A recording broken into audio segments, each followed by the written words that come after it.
My group planned a weekend camping trip in northern Michigan.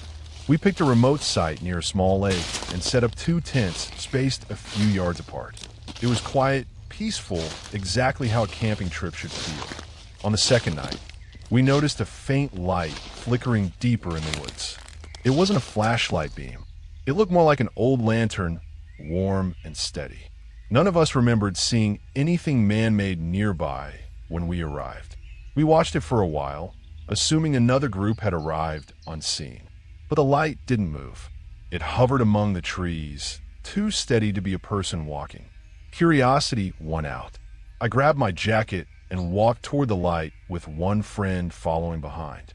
The deeper we went, the quieter the woods became. Even the lake breeze seemed to vanish. Eventually, we reached a small clearing, and the light disappeared. We scanned the trees, expecting maybe someone had turned it off. But the clearing was empty, except for an old wooden foundation, rotted and overtaken by moss. No cabin, no structure, just the remnants of something long gone. Then we saw footprints. Fresh ones. Human. They led from the edge of the clearing straight toward our campsite. We didn't follow them. We ran. When we burst back into camp, our other friend was standing outside the tent shaking. He pointed at the woods. Someone was walking around while you were gone. He whispered. I heard them circling the tents. We grabbed our bags and backed toward the lake, keeping the tents between us and the trees. The forest felt darker than before, as if the sky itself had lowered. Then the lantern light reappeared, this time right behind our tents, glowing steadily between the trunks. No movement, just a glow. We all started yelling at once, backing toward the lake shore. The light flickered once, then glided sideways, not bobbing like someone carrying it. It drifted like it was floating. Then it went out. We stayed awake until dawn, huddled by the water. When we finally walked back to the site, everything looked normal. But in the dirt around our tents were footprints again, barefoot, wide and deep, as if someone had stood there for hours. We left immediately.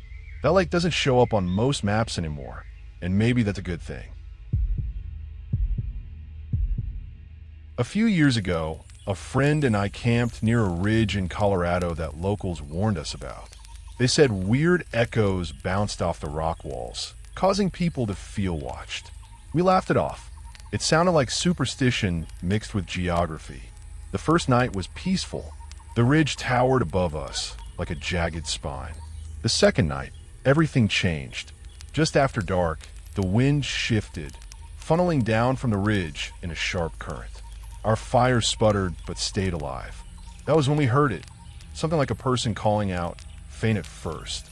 At first we thought it was just the wind, but the sound grew louder, forming into a scream that echoed across the trees. Not a cry of pain, more like someone desperately trying to get attention. We shouted back, thinking maybe someone was injured up on the ridge. No answer, just the scream again, even louder, this time from a different direction. We grabbed our flashlights and began scanning the cliffside, but we saw nothing. Then came the sound of someone running. Too fast. The footsteps circled our campsite in seconds, as if whatever was out there was sprinting at an impossible speed. We stood shoulder to shoulder, lights trembling as we aimed them into the darkness. The footsteps stopped suddenly, replaced by heavy breathing from somewhere just beyond the tree line. I stepped forward a little. Hello. I called. The breathing stopped. Then something screamed again, but this time it came from right behind us. We spun around. Nothing. The woods looked normal. The ridge loomed. The fire crackled weakly, but the air felt charged like a storm about to break.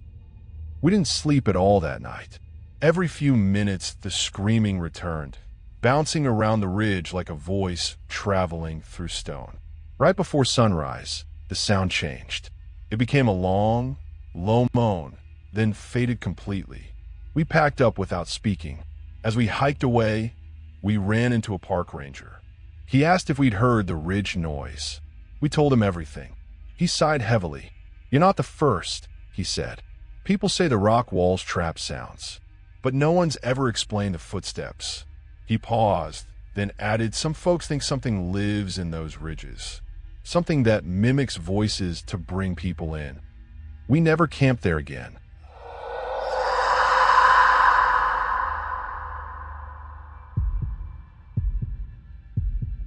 I went camping alone one weekend in the northern part of Washington state, not far from the Cascade Range. I'd hiked there a few times, but never stayed overnight. It was one of those quiet forests where the trees feel too tall and the silence feels too intentional. I set my tent near a shallow creek, built a small fire, and settled in before the sun dropped behind a ridge. By the time I got in my sleeping bag, the woods had gone disturbingly silent. Even the insects sounded muted. I pulled the zipper closed and tried to sleep, but the stillness made every tiny noise inside the tent feel amplified. Around midnight, I heard something stepping through the brush. It wasn't the heavy stride of a deer or elk. It sounded low, slow, like something dragging itself. I held my breath. The steps came right up to the side of my tent, then stopped. The fabric beside my head pressed inward slightly, as if something was leaning against it. I didn't dare move. I didn't even blink.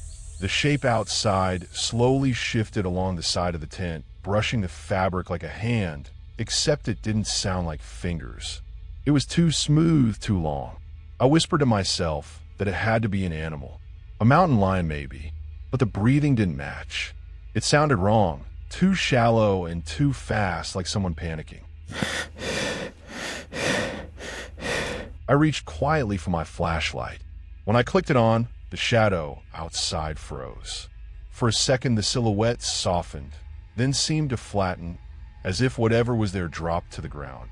I unzipped the tent a couple inches and shined the beam outside. Nothing. The forest floor was undisturbed. No movement, not even the settling of leaves. I barely slept after that. By dawn, I packed everything as quickly as I could. When I circled around the tent to collapse it, I saw something that made me stop cold. The dirt around the back of the tent was smoothed over, almost polished, in a perfect half-circle pattern, like something had been dragging itself in a loop, shuffling around me for hours. I left without breakfast, without checking the creek, without even tying everything properly to my pack. I didn't stop until I reached my car miles away. I've camped many times since, but never alone and never in that forest again. Whatever was outside my tent that night wasn't an animal I've ever heard before or ever want to hear again.